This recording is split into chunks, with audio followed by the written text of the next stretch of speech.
People say it's a science. Understanding the front wing, the rear wing, controlling the components, from hot to cold, from fast to slow. Long days, rainy days. In aerodynamics, every detail counts. You learn that the result is in your own hands. But the question is, can we really control air?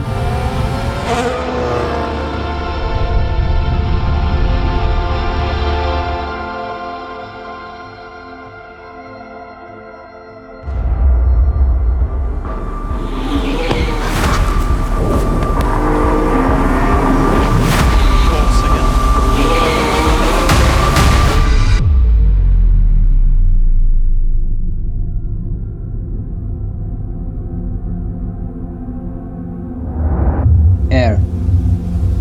You will think is the core of our sport.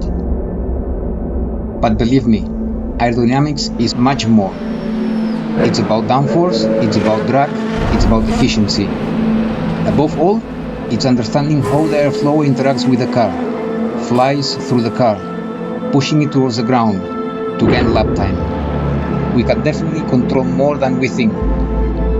And that's our job here. Measure the unmeasurable. See what no one sees.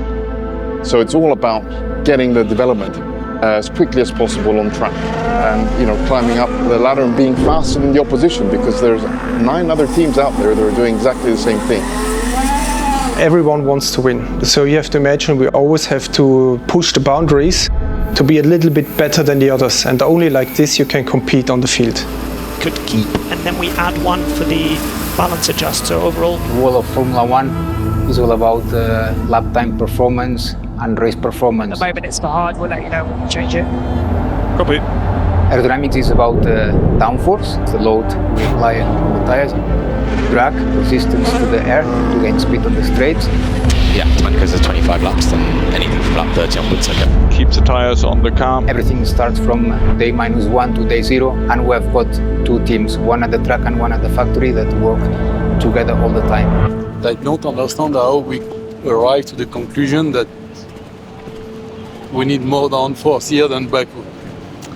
Because Baku, it's full of corners. Just dropped the front wing by 3 steps for the high fuel. All the teams in the factory try to putting little new piece together to try to improve the car, develop the car for the season. So this way it's creating the downforce, and the downforce makes us go quicker or faster on track. So it's a very important part, but also a difficult one to get it right. As you can see up ahead here, you have this whole train of dirty air. And you can just drive around the outside of Kimi here. So he's in the clean air. Outside there, stays on the inside, in the cleaner air on this side. Trying to target a very perfect geometry. So all the curves that you see in a Formula 1 car, they are there for a reason. We wanted to start on the high end of the downforce because of the low grip, but I think the track looks in a very good condition, and this is definitely low downforce.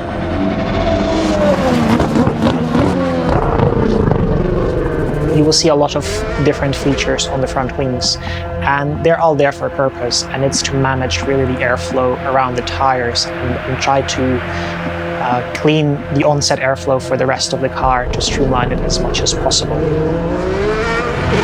Generally, the rear wing defines your global downforce. You will see teams playing around with the rear wing level. Most important part in the car in terms of aerodynamics, it is the floor, the diffuser, because that gives the most of the downforce, so the suction that the car stays on the ground in the corners, and it gives you the grip in the high speed. The soft is looking quite good. Yeah, tires, I'm not worried. Front wing. Sometimes we don't need to speed. The eyes of Valtteri, I don't know if it's working or not. This season the car has been actually surprisingly less different in a way. Here you feel the car is a bit heavier, the tires are heavier, they limit your vision slightly in some corners, but racing is better. As a force of nature, temperature, wind speed, graining and other factors as track conditions are key on what components we choose on the car, including tires. Soft, medium, hard. The strategy can change in 1 second. The temperature is different in each country, the tarmac is different at each track. We don't have a standard. Everything is a team decision on the go. A bad tire decision can make us lose lap time and opportunities on track, so you always need to keep your eyes open.